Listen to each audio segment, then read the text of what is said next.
Hello friends, ഇന്ന് വീണ്ടും നമ്മളൊരു കുക്കിംഗ് പരിപാടിയിലേക്ക് കിടന്നിരിക്കുകയാണ്.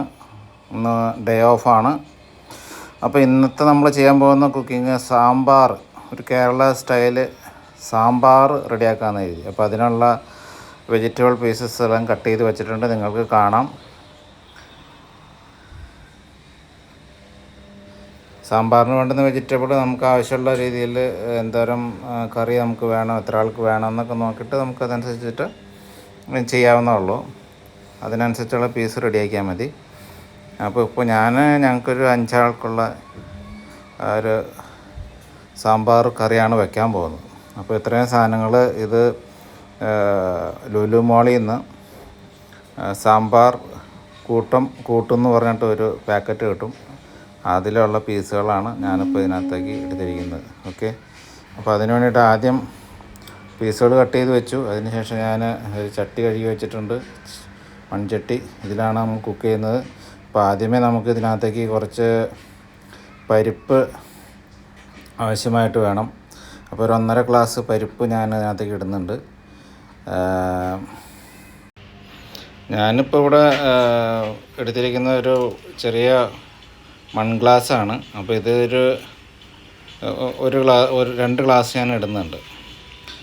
ഓക്കെ, അപ്പോൾ നമുക്ക് സാധാരണ നമ്മൾ സാമ്പാർ വയ്ക്കുമ്പോൾ ഈ പരിപ്പല്ല ഉപയോഗിക്കുന്നത്, മറ്റേ സാമ്പാർ പരിപ്പുണ്ട്, ആ പരിപ്പാണ് നമ്മൾ ഉപയോഗിക്കാറ്. പക്ഷെ ഇവിടെ ഇപ്പോൾ അവൈലബിൾ അല്ല, അതുകൊണ്ടാണ് ഇത് ഉപയോഗിക്കുന്നത്. അപ്പോൾ നമുക്ക് ഇനി ഇതൊന്ന് നന്നായിട്ട് കഴുകിയെടുക്കണം. കഴുകിയെടുത്തിട്ട് വേണം ഇതിലേക്ക് നമുക്ക് കുറച്ച് ഉപ്പും മഞ്ഞൾപ്പൊടിയും അതിനകത്ത് ചേർത്തിട്ട് വേണം നമുക്കൊന്ന് തിളപ്പിച്ച് വേവിച്ചെടുക്കാനായിട്ട്.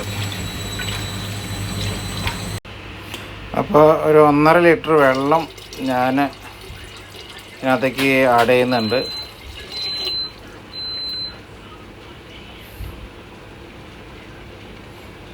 അപ്പോൾ ഒരടുപ്പത്ത് നമുക്ക് ചോറിനുള്ളത് അരി തിളച്ചുകൊണ്ടിരിക്കുകയാണ്. ഇന്ന് ഡബിൾ ഹോഴ്സിൻ്റെ ലോങ് ഗ്രെയിൻ റൈസ്, മട്ട റൈസാണ്. അപ്പോൾ നമുക്ക് ഇതിനു മുമ്പ് യൂസ് ചെയ്തുകൊണ്ടിരുന്നതാണ്. പിന്നീട് അരി നമ്മൾ എപ്പോഴും എടുക്കുമ്പോൾ നല്ല മൂപ്പായ അരി, അതായത് നന്നായിട്ട് ഉണക്കി എടുത്ത അരി ആണെങ്കിൽ നമ്മൾ ചോറ് നന്നായിട്ട് കിട്ടത്തുള്ളൂ. അപ്പോൾ അതുകൊണ്ട് നമ്മൾ എപ്പോൾ അരികൾ മാറ്റിയെടുത്താലും നമുക്ക് 2-3 പ്രാവശ്യം ഉപയോഗിച്ച് കഴിയുമ്പോഴത്തേക്കും അതിൻ്റെ വേവിൻ്റെ പരുവങ്ങൾ വ്യത്യാസം വരുന്നതുകൊണ്ട് അരികൾ ഇങ്ങനെ മാറ്റിക്കൊണ്ടിരിക്കുകയാണ്. ഇന്നിപ്പോൾ ഉപയോഗിക്കുന്നത് ഡബിൾ ഓട്സിൻ്റെ അരിയാണ്. അപ്പോൾ ഇതിനകത്തേക്ക് ഒരു ടേബിൾ സ്പൂൺ മഞ്ഞൾപ്പൊടി ഞാൻ ചേർത്ത് കൊടുക്കുന്നുണ്ട് കേട്ടോ. പിന്നെ നമുക്ക് ഇതിനകത്തേക്ക് ഒരു സ്പൂണ് ഉപ്പ് ചേർക്കണം. അതുപോലെ ഒരു ടേബിൾ സ്പൂൺ ഉപ്പ്. ഇനിയിപ്പോൾ അത് പതുക്കെ നമുക്കൊന്ന് ഇളക്കി കൊടുത്തിട്ട് അതൊന്ന് തിളച്ച് പരിപ്പൊന്ന് വേവണം. വെന്ത് കഴിയുമ്പോഴത്തേ നമുക്ക് അരിഞ്ഞു വെച്ചിരിക്കുന്ന കഷ്ണങ്ങൾ ഇതിനകത്തേക്ക് ചേർത്ത് കൊടുക്കാം.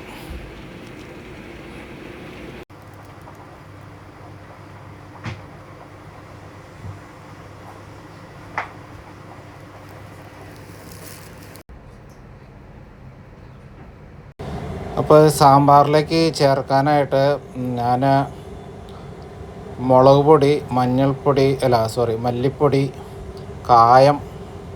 കായം പൊടിച്ചതാണ്, ഉപ്പ്, അതായത് മുളക് ഒരു ടീസ്പൂണ്, മല്ലിപ്പൊടി ഒരു 1.5 ടീസ്പൂണ്, ഉപ്പ് 1 ടീസ്പൂണ്. ഉപ്പ് നമ്മളെപ്പോഴും ചേർക്കുന്നത് നമ്മുടെ അളവിനനുസരിച്ചിട്ടാണ് കേട്ടോ. കായം 1 ടീസ്പൂണ്. കാരണം കായം നമ്മൾ പിന്നെയും ചേർക്കുന്നുണ്ട്, അതുകൊണ്ടാണ് 1 ടീസ്പൂൺ ഇട്ടേക്കുന്നത്. നമുക്ക് കായം ഒരുപാട് ചേർത്ത് കഴിഞ്ഞാൽ കായത്തിൻ്റെ കുത്ത് വരും, അതുകൊണ്ട് 1 ടീസ്പൂൺ ഇട്ടേക്കണം. പിന്നെ വേണമെങ്കിൽ നമുക്ക് ചേർക്കാം. അപ്പോൾ നമുക്ക് ചേന ആദ്യമേ ഇടാം, കാരണം ചേനയ്ക്ക് വേവ് കൂടുതലാണ്. അപ്പോൾ അതുകൊണ്ട് ചേന ആദ്യമേ ഇടാം. പരിപ്പ് നമ്മുടെ നന്നായിട്ട് തിളച്ച് പരിപ്പ് വെന്തിട്ടുണ്ട്. അപ്പോൾ അതിന് ശേഷമാണ് ഇതെല്ലാം ആഡ് ചെയ്യുന്നത്. ഇനിയിപ്പോൾ നമുക്ക്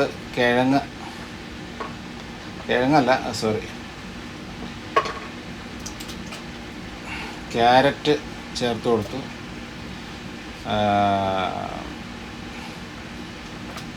മത്തങ്ങ, കിഴങ്ങ് ആവശ്യമായത്, ഇത് ചിരയ്ക്ക. അപ്പോൾ ഇനി ഇടാൻ പോകുന്നത് നമ്മുടെ ഏത്തക്ക, അതുപോലെ കുമ്പളങ്ങ, മുരിങ്ങക്ക, അത് എൻ്റെ പേരെനിക്കറിയില്ല, ഇത് പടവലം, പിന്നെ ഇത് ഇടുന്ന കോവയ്ക്ക, ഇനിയുണ്ട്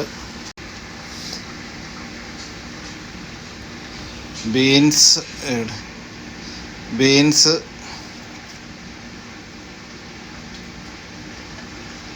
പച്ചമുളക്,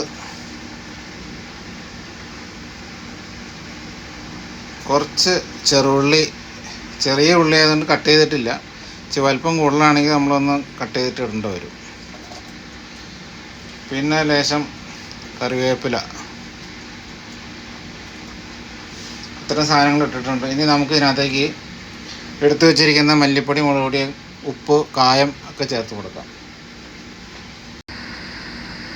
അപ്പോൾ നമുക്ക് ആ പൊടികൾ ചേർത്ത് കൊടുക്കാം. മല്ലിപ്പൊടി അതിനകത്ത് പാത്രത്തിലെല്ലാം ഒന്നിച്ച് വെച്ചിട്ട് ഒന്നിച്ച് ഇടുന്നത്.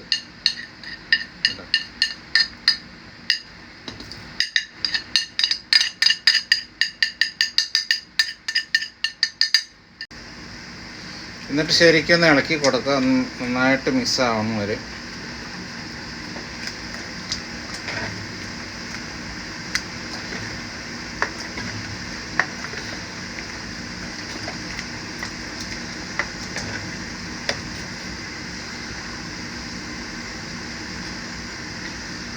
മൂടി വയ്ക്കുക.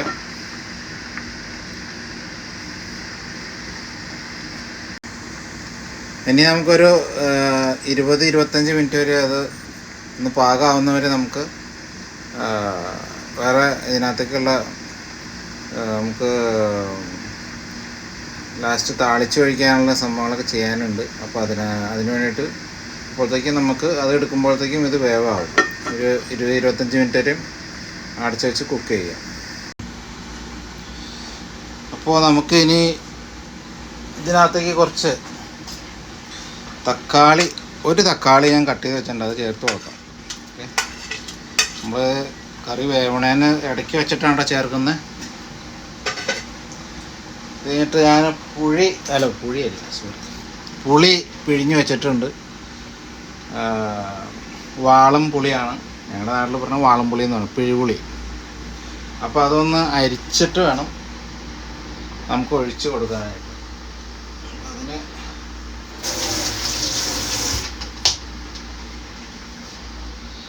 അപ്പോൾ അത് ഒരു അരക്കപ്പോളം നമ്മൾ ഒരു നെല്ലിക്ക വലുപ്പത്തിൽ നമ്മൾ ഉരുട്ടിയെടുത്തിട്ട് അതാണ് ഞാൻ ഇവിടെ പിഴിഞ്ഞ് ഇതിനകത്തേക്ക് ചേർക്കുന്നത്, പുളിക്ക് വേണ്ടിയിട്ട്.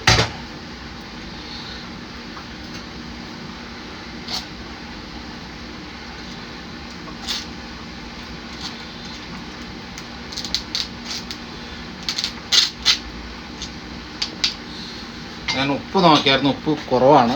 അപ്പോൾ അതുകൊണ്ട് ലേശം ഉപ്പുപൊടി ചേർക്കുന്നുണ്ട്. ലേശം എന്ന് വെച്ചാൽ 1 ടീസ്പൂൺ ഉപ്പുപൊടി ചേർക്കുന്നുണ്ട്. അപ്പോൾ നമ്മുടെ പാകത്തിന് നമ്മൾ നോക്കിയിട്ട് വേണം നമ്മൾ ചേർത്ത് കൊടുക്കാനായിട്ട്, അല്ലെങ്കിൽ ഉപ്പ് കൂടി കഴിഞ്ഞാൽ കഴിക്കാൻ പാടായിരിക്കും. എന്നിട്ട് നമുക്ക് ഒന്നുകൂടി ഒന്ന് തിളപ്പിച്ചിട്ട് ഇപ്പോൾ ഏകദേശം ഒരു 10 മിനിറ്റ് കഴിഞ്ഞ് ഒരു 15 മിനിറ്റ് കൊണ്ട് ഇരിക്കണം. എന്നാലാണ് നമ്മൾ സാമ്പാറിൻ്റെ കഷ്ണങ്ങളെല്ലാം കറക്റ്റ് വേവിലേക്ക് വരത്തുള്ളൂ. ഓക്കെ, അപ്പോൾ അതുവരെ നമുക്ക് താളിക്കാനുള്ള കാര്യങ്ങളിലേക്ക് കിടക്കാം. അപ്പോൾ അതിനുള്ള സംഭവങ്ങളൊക്കെ റെഡിയാക്കട്ടെ. ഇത്തവണത്തെ അരി കുഴപ്പമില്ലാന്ന് തോന്നുന്നു. ചോറ് നന്നായിട്ട് വെന്ത് കിട്ടുന്നുണ്ട്. ഒരുമാതിരി നല്ല മാക്സിമം വേവിലേക്ക് കിട്ടുന്നുണ്ട്. നല്ല അരിയാണെന്ന് തോന്നുന്നു. അപ്പോൾ ചോറ് റെഡി. ചോറ് കുഴപ്പമില്ല. ചോറ് വെന്ത് കുഴഞ്ഞിട്ടൊന്നുമില്ല, നല്ല അരിയാണ്. ഓക്കെ, നമുക്ക് പാകത്തിന് വേവ് കിട്ടിയിട്ടുണ്ട്. അപ്പോൾ കറിയിലേക്ക് താളിക്കാനായിട്ട് ഞാൻ കുറച്ച് ഇൻഗ്രീഡിയൻസും കൂടി എടുത്തു വച്ചിട്ടുണ്ട്.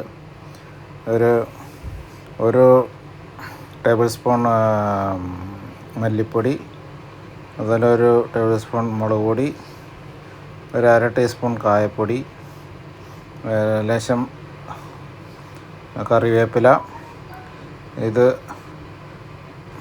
മുളക് ഉണങ്ങിയത്. അപ്പോൾ ഇനി വെണ്ടയ്ക്ക നമുക്ക് ആദ്യമേ ഒന്ന് ചെറുതായിട്ട് വാട്ടിയെടുക്കണം. കാരണം എന്ന് വെച്ചാൽ വാട്ടാതെ ഇട്ട് കഴിഞ്ഞാൽ അത് ചിലപ്പോൾ കുഴഞ്ഞു പോകും. അതുകൊണ്ട് നമുക്ക് ആദ്യമേ വെണ്ടയ്ക്ക ഒന്ന് വഴറ്റി ചെറുതായിട്ടൊന്ന് വാട്ടിയിട്ട് ഇടാം. അപ്പോൾ ഇതിനായിട്ട് കുറച്ച് ഒലിവ് ഓയിലാണ് ഞാൻ യൂസ് ചെയ്യുന്നത്.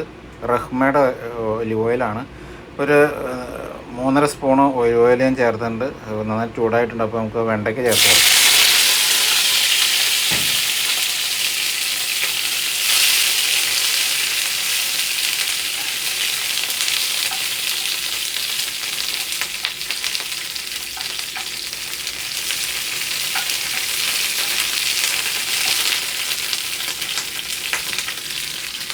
ഒന്ന് അടച്ച് വെച്ചേക്കാം. കാരണം അല്ലെങ്കിൽ ആ എണ്ണയെല്ലാം നമ്മുടെ മേത്തേക്ക് തെറിക്കാനുള്ള സാധ്യതയുണ്ട്. അപ്പോൾ അതിൽ വെള്ളം കഴുകി വെച്ചിരിക്കുന്നതിന് കൊണ്ട് വെണ്ടയ്ക്കയിൽ വെള്ളമുണ്ട്. അപ്പോൾ അതുകൊണ്ട് അത് മേളിലേക്ക് നമുക്ക് നമ്മുടെ മേത്തേക്ക് ചിലപ്പോൾ പൊട്ടിത്തെറിക്കാൻ സാധ്യതയുണ്ട്. അപ്പോൾ വെണ്ടയ്ക്ക ഞാൻ സാമ്പാറിലേക്ക് ചേർത്താണ്. സാമ്പാർ ഏകദേശമൊക്കെ വേവായി. അപ്പോൾ അതുകൊണ്ട് ഞാൻ ആ വെണ്ടയ്ക്ക അതിനകത്തേക്ക് ചേർത്തിട്ടുണ്ട്. സാമ്പാർ നമ്മൾ തിളച്ച് കഴിഞ്ഞാൽ ഒരു മീഡിയം തീയിലേ വെക്കാൻ പാടുള്ളൂ കേട്ടോ. അപ്പോൾ സാമ്പാറിലേക്ക് ആവശ്യമായ കുറച്ച് വെളുത്തുള്ളി ആഡ് ചെയ്യണം. അപ്പോൾ അത് എക്സ്ട്രായിട്ടൊന്ന് ഫ്രൈ ചെയ്തിട്ട് ചേർക്കാം. നമുക്ക് പച്ചക്കറിയൊക്കെ ആയതുകൊണ്ട് ചിലപ്പോൾ ഗ്യാസിൻ്റെ പ്രശ്നമുണ്ട്. അപ്പോൾ അതുകൊണ്ട് നമുക്കത് ഇതും കൂടെ ആഡ് ചെയ്യണം. അപ്പോൾ നേരത്തെ വെണ്ടയ്ക്ക വറുത്ത ആ ഓയിലിലേക്ക് തന്നെ നമുക്ക് കടുക് ആവശ്യത്തിനുള്ള ചേർത്തിട്ട് എടുക്കാം. നേരിയ മീഡിയം ഫ്ലെയിമിൽ വെച്ചിട്ടായിരിക്കണം ഇതെല്ലാം ചെയ്യാനായിട്ട്, അല്ലെങ്കിൽ ഇതെല്ലാം കരിഞ്ഞു പോകാനുള്ള സാധ്യതയുണ്ട്. അപ്പോൾ നമുക്ക് അതിനകത്തേക്ക് ഈ മുളക് ചേർത്ത് കൊടുക്കാം. നമുക്ക് ഇളക്കി കൊടുക്കണം.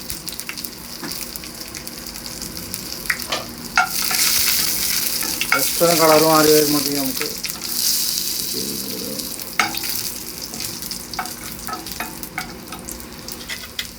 കറിവേപ്പില ചേർത്ത് കൊടുക്കാം.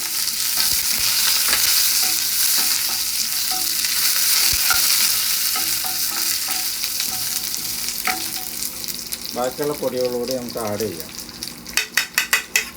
ഞാൻ നേരത്തെ എടുത്ത് വെച്ച മുളക് പൊടി, മല്ലിപ്പൊടി, കായം, ഉപ്പ് നമുക്ക് ആവശ്യത്തിന് നോക്കിയിട്ട് ചേർത്ത് കൊടുക്കണം. നമുക്ക് നന്നായിട്ടൊന്ന് ഇതാക്കി എടുക്കണം.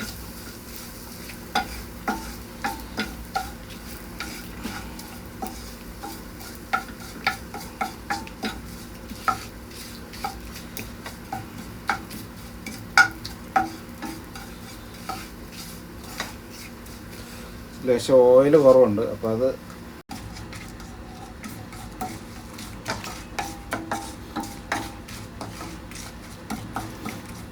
ലേശം ഓയിലും കൂടി ആഡ് ചെയ്തിട്ടുണ്ട്. അപ്പോൾ നന്നായിട്ടൊന്ന് അതിൻ്റെ മുളകിൻ്റെയും മല്ലിപ്പൊടിയുടെയൊക്കെ പച്ചക്കുത്തൊക്കെ മാറിയിട്ടുണ്ട്. ഇപ്പോൾ നമുക്കിത് കറിയിലേക്ക് ചേർത്തിട്ട് ഒരു 10-15 മിനിറ്റ് നന്നായിട്ടൊന്ന് മൂടി വയ്ക്കാം, കറിയിൽ പിടിക്കാനായിട്ട്. അപ്പോൾ അതൊന്ന് ആഡ് ചെയ്ത് കൊടുക്കാം. ഞാൻ തീ ഓഫ് ചെയ്തു സാമ്പാറിൻ്റെ. ഓക്കെ,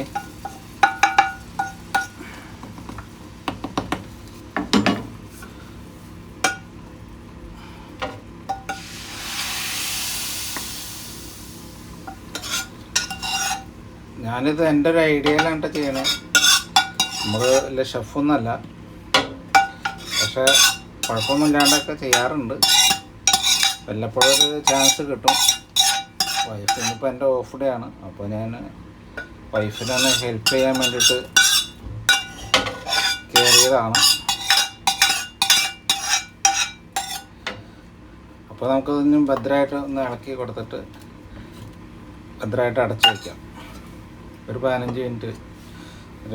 ഇത് മൺചട്ടി ആയതുകൊണ്ട് തന്നെ അതിൽ ഇരുന്ന് തന്നെ അത് കുറച്ച് നന്നായിട്ട് കുക്കാവും. അപ്പോൾ ഓക്കെ, താങ്ക് യു. വീഡിയോ കണ്ടുവരുന്ന എല്ലാവർക്കും വളരെ നന്ദി. കണ്ടെങ്കിൽ ലൈക്ക് അടിക്കുക, സബ്സ്ക്രൈബ് ചെയ്യുക, ഷെയർ ചെയ്യുക. Thank you.